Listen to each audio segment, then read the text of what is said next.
Hai guys, jumpa lagi di Pras Channel. Maaf guys, sebelumnya saya late upload video, tapi saya akan tetap membuat video baru meskipun agak kurang intens ya. Di channel saya mungkin tetap konsisten untuk membuat video di Aviation Corp, dan video tentu akan berkelanjutan guys. Yang lain dan yang kalian yang baru mampir di channel saya, silahkan klik tombol subscribe dan loncengnya. Terus karena di next video saya akan menjelaskan tentang bahan komposit solid propelan HTPP. Terus tahukah kalian tentang propelan HTPP? Jadi propelan padat komposit HTPP biasa dipakai untuk propelan roket Erhan ya. HTPP atau hidroksi terminate polybutadiene. Bahan HTPP ini sangat melimpah di Indonesia guys. Jadi bahan yang digunakan merupakan bahan organik, dan ini merupakan potensi luar biasa untuk perkembangan roket dengan propelan padat guys. Bahkan diperkirakan tahun ini 2020 akan memproduksi massal ya. Terus hal ini merupakan prestasi luar biasa bagi Litbang. Tahukah kalian bahwa setiap penelitian dan percobaan tidak selalu berjalan mulus. Pasti akan menemukan kendala. Di proyek roket Indonesia sendiri sudah diteliti dari tahun 2000 pada bulan Desember, dari berbagai propelan hingga propelan HTPP yang saat ini digunakan, meskipun belum mempunyai roket jelajah pencegat maupun antar benua guys. Tapi jangan salah, ini adalah titik awal kemajuan iptek roket di Indonesia, dan teknologi terus berkembang, terbukti dibantu dengan kompetisi para kreativitas mahasiswa dan mahasiswi antar universitas teknologi biasanya, untuk mengenai lomba uji roket sebagai sarana inspirasi dan pencari bibit unggul dalam bidang iptek roket. Dan untuk kemajuan berikutnya guys, kemajuan teknologi. Oke, di Indonesia sendiri bahan untuk membuat propelan dan eksplosif melimpah sekali. Mudah didapat, hanya perlu riset dan perkembangan iptek yang lebih kompetitif lagi untuk menuju kualitas internasional. Tentu suatu roket canggih harus disematkan juga teknologi mutakhir agar kinerja roket lebih efisien, smart, dan tepat sasaran. Bahkan di negara maju atau di bidang iptek roket banyak yang mengadakan riset untuk sulit dicegat atau anti radar, di mana dimaksudkan untuk bisa memasuki sasaran tanpa dideteksi radar dan di-upgrade akselerasi lebih tinggi. Ini ada bocoran soalnya. Terus tidak hanya kecepatan hypersonic, namun juga menggunakan teknologi dan bahan yang diperhitungkan. Tentu melewati berbagai tes, termasuk uji dinamis dan akurasi untuk menunjang roket yang efisien. Namun di Indonesia ingin mandiri dan sudah mengadakan riset yang cukup mumpuni di jarak pendek dan menengah. Bahkan sudah mengembangkan rudal jelajah prototipe. Hanya masih riset untuk mesin pendorongnya agar bisa menjangkau jarak yang diinginkan. Biasanya bisa menggunakan mesin jet. Melakukan riset itu lama, butuh banyak waktu untuk pembelajaran dan memahami materi setiap percobaan guys ya. Dan percobaan menghasilkan kesimpulan data-data mencakup daya tahan, akselerasi, efisien, dan tepat sasaran, guna menunjang keunggulan demi tercapainya teknologi yang maksimal guys. Oke guys, kali ini kita kembali ke pokok materi. Ya, pokok materi di video kali ini yaitu Amateur Solid Propellant Rocket Engine. Oke, sebelumnya saya akan jelaskan apa itu propelan roket. Propelan roket yaitu suatu bahan yang digunakan untuk roket untuk memproduksi dalam reaksi kimia atau chemical reactions menjadi reaksi massa pendorong yang kemudian dikeluarkan dengan kecepatan yang sangat tinggi dari roket motor. Tentu dibakar di reaksi gas ya. Reaksi gas di sini hasil reaksi kimia pembakaran di sini menghasilkan pembakaran yang sangat cepat, kemudian mengeluarkan dengan kecepatan yang sangat tinggi dari roket motor. kecepatan gasnya yang menghasilkan daya dorong melalui nozzle tersebut guys. Dan jenis roket dan jenis propelan sendiri itu banyak jenisnya guys. Untuk roket berpropelan padat sendiri itu saat ini yang paling tinggi taktahnya yaitu HTPB. Nanti mungkin akan dibuat video di next video ya guys ya, untuk mengenai roket HTPB propelan. Oke, yang saya jelaskan saat ini yaitu rocket engine. Rocket engine ini biasanya digunakan perlombaan di Amerika. Di Amerika sendiri banyak sekali klub-klub amatur roket. Biasanya di sana juga kompetisinya mulai dari tingkat SD, SMP, SMA, bahkan mahasiswa atau kalangan orang dewasa pun yang pencinta roket biasanya menggunakan rocket engine. Dia ada yang membuat sendiri, bahkan ada yang beli jadi juga ada, karena di sana memang banyak yang menjual jenis rocket engine. Ini masuk di dalam sini. Kalau yang ini sudah tipenya udah kompetisi bisa luar orbit. Kalau ini panjang besar nih. Kalau ini biasanya kecil, tipenya diameter mungkin tingginya nggak nyampe 40 cm, dan ini biasanya cuma 5 sampai 7 cm untuk panjangnya. Dan propelannya bisa diisi macam-macam, mulai dari propelan gula, BP, meskipun red iron, atau enggak memang HTPB. Kalau HTPB memang dia nggak ada delay, dia kecepatan jauh lebih cepat dan lebih efisien. Ya, saya akan jelaskan dulu. Oke, bahannya bentuknya memang agak aneh ya. Jadi di atas ini maksudnya adalah ejection charge. Ejection charge ini gunanya untuk mengeluarkan parasut atau deploy parasut ya di sini. Jadi sistem kerjanya seperti ini. Dia melalui pembakaran ada yang di belakang, ada yang di tengah.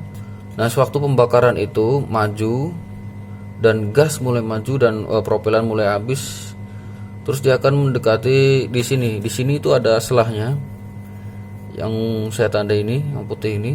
Ini adalah O-ring ya, besi biasanya. O-ring besi. Jadi pembakaran nanti akan melewati lubang di tengah ini, yaitu delay grind seperti propelan. Hanya saja delay itu waktunya pembakaran itu sedikit lambat. Pembakaran itu sedikit lambat dikarenakan memang itu tujuannya untuk memberi delay atau waktu saat propelan naik dan akselerasi mulai menurun. Setelah propelan habis, dia akan posisi roket sendiri akan condong menurun seperti ini, dan waktunya untuk ejection charge bekerja ya, gunanya untuk melutupkan daerah sini guys. Misalnya di sini menggunakan ejection charge. Nah, di sini biasanya ada skat di tengah sini, cap holder sini, terus dia akan meletup dan mendorong nose keluar dan parasut di sini. Jadi intinya hanya untuk mengeluarkan parasut aja agar si roket ini jatuh dengan aman, seperti itu. Ejection charge sendiri ada 3 macam. Ada yang menggunakan gravitasi pemberat oleh roket motor sendiri. Kedua, menggunakan ejection charge karena yang seperti ini. Ini yang kedua. Ejection charge dengan menggunakan afterburner dari propelan di tengah ini. Dan ketiga, dia ejection charge dia memang elektrik di sini. Jadi seperti bubuk misiu yang disematkan di kuningan, dia akan meletupkan sendiri. Jadi tidak menggunakan propelan afterburnernya. Jadi dia sistemnya juga menggunakan remote control juga. Jadi waktunya bisa diatur lah. Kalau ini waktunya bisa diatur dengan jumlah pendek panjangnya lubang di dalam delay green sini guys. Jadi delay green ini sama seperti propelan biasanya sama bahannya, sama propelannya, hanya saja di tengahnya ini diisi dengan ditambah dengan baking powder, karena baking powder itu sifatnya mengurangi sistem pembakaran yang terlalu cepat, jadi agak lambat, maksudnya seperti itu. Pakai bom asap juga menggunakan baking soda juga seperti itu. Terus ejection charge biasanya menggunakan BP atau black powder biasanya, karena bahannya lebih mudah serta pembakaran lebih mudah dan aman gitu. Terus di atasnya adalah paper cap bisa menggunakan paper card juga bisa, atau kardus yang disematkan di sini. Tentu di sini ada solid, ini jauh lebih padat, ini padat juga, ini sematkan seperti itu. Terus ini biasanya casingnya aluminium, ini aluminium juga. Ini sama, di sini menggunakan O-ring juga, tapi di tengah-tengah sini ada karet, seperti karet O-ring juga, biar agar udaranya mampat, tidak ada yang bocor. Ini juga di sistem reducer yang sudah dimodifikasi biasanya. Ini juga sistem nozzle-nya seperti ini, dibuat seperti corong agar api dan gas yang dilontarkan di sini bisa memusatkan daya dorongnya guys, biar lebih maksimal. Dan juga ini ada jenis propelan dengan bahan reliefnya yang unik, tapi di sini ada maksud dan tujuannya. Tentunya juga ada kekurangan dan kelebihan guys. Misalnya ini roket, propelan seperti ini. Bila ini diberdirikan, itu jenis propelan di dalam lubang ini, maksudnya itu relief seperti ini ya guys. Ini yang model standar seperti ini. Ini model tipe yang paling awal, tapi dikembangkan sedemikian rupa gunanya untuk mencapai tujuan atau targetnya lebih pokoknya kinerjanya lebih maksimal. Ini maksudnya pembakarannya maksudnya biar lebih cepat, tentu kompresi lebih padat lagi. Kalau ini yang biasa tapi intens, tapi memang pembakaran sedikit kurang cepat. Terus yang ini menyamping, tujuannya memang sama, untuk mempelebar luas, jadi waktu pembakaran biar pembakaran lebih cepat, maksudnya itu saja. Tapi di sini kekurangan, nanti setelah habis dari sini dia melebar dari kanan ke kiri pembakarannya gitu guys. Terus ini juga sama, intinya semua propelan bentuknya sama, tapi dari segi perancangnya memang bertujuan untuk membuat inovasi lah, barang seperti itu. Terus ini tubuh ini tubuh roketnya. Jadi seperti ini. Biasanya juga Erhan juga sama seperti ini, tapi kalau yang Erhan itu udah kelasnya kelas militer ya, bukan amatur bukan amatur roket lagi. Tapi saya akan menjelaskan sebenarnya karakteristiknya hampir sama, karena semua teknologi yang maju itu memang berawal dari sederhana guys. Jadi memang uji coba dari yang sederhana ya, jadi nggak langsung langsung besar langsung jadi itu enggak. Memang suatu riset itu memang dibuat dari hal yang sederhana terlebih dahulu. Jadi yang mau upgrade selanjutnya yang besar-besar itu memang butuh proses yang panjang guys. Jadi seperti ini, maksudnya itu ada propelan sendiri, dan ini casingnya, terus propelan sendiri juga ada, dan itu panjang pendeknya juga menyesuaikan dengan tubuh si roket sendiri. Dan di sini ada nol gravitasi dari sini. Ada pembakaran yang dari luar dan ada yang inter di dalam sini. Oke, dengan saya akan menjelaskan lebih. Ini ada model yang saya buat. Ini adalah sederhana. Saya menggunakan aluminium, tapi ini size-nya agak kecil ya guys. Ini ukuran 1 mili atau berapa ya, lupa, 1 inch. Ini kalau 1 inch kalau nggak salah. Dan ini saya gunakan adalah dopnya. Emang dari sananya sudah cekung seperti ini, udah bagus. Maksudnya seperti ini ya guys. Ini agak cekung, bisa lihat ini agak cekung. Jadi saya nggak perlu modifikasi terlalu banyak. Saya hanya tinggal bor saja. Ya, ini modelnya sistem corong juga di belakang sini, sistem corong. Terus ini juga, jadi nanti aplikasinya masukkan propelan. Saya sudah hitung propelannya sekitar ada 3 jenis, maksud saya 3 base masuk. Nanti saya akan membuat lubang seperti ini yang biasa saja.